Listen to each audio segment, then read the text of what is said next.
আপনি ভেন্ডিং মেশিনের সামনে যাবেন, সেখানে গিয়ে দেখবেন 3টি অপশন আছে। 3টি অপশনে একক যাত্রা সিলেক্ট করবেন। একক যাত্রা সিলেক্ট করার পর আপনি কোন স্টেশন থেকে কোন স্টেশনে যাবেন সেটি সিলেক্ট করবেন।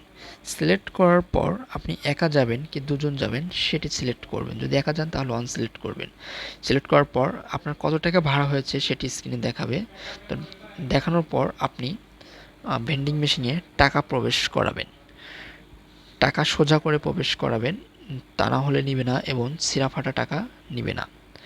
তো এখানে বলে রাখি, আপনি যদি 500 টাকার নোট প্রবেশ করান, আপনার ভাড়া যদি হয় 40 টাকা, তো সেক্ষেত্রে আপনাকে ভেন্ডিং মেশিন অটোমেটিকলি আপনাকে 460 টাকা ফেরত দিয়ে দিবে এবং পাশের স্লটে আপনাকে ঢাকা ম্যাস ট্রানজিট কোম্পানি লিমিটেডের একটি কার্ড দিবে।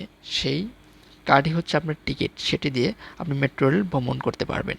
পাশের বুথে দেখেন আমাকে যে একটি কার্ড দিয়েছে, আমি 2টি টিকিট কেটেছি, তো আমি আরেকটি টিকিট পাবো। আমি 2টি টিকিটই পেয়ে গেলাম। তো আমার 40 টাকা আমি ব্যাক পাবো, মানে ফেরত পাবো, সেটি আমাকে ভেন্ডিং মেশিন ফেরত দিয়ে দিবে। তো অটোমেটিকলি আমাকে ভেন্ডিং মেশিন ফেরত দিয়ে দিবে, যে দেখেন ফেরত দিয়ে দিল। তো এভাবে টিকিট কেটে আপনারা মেট্রো রেল ভ্রমণ করতে পারবেন।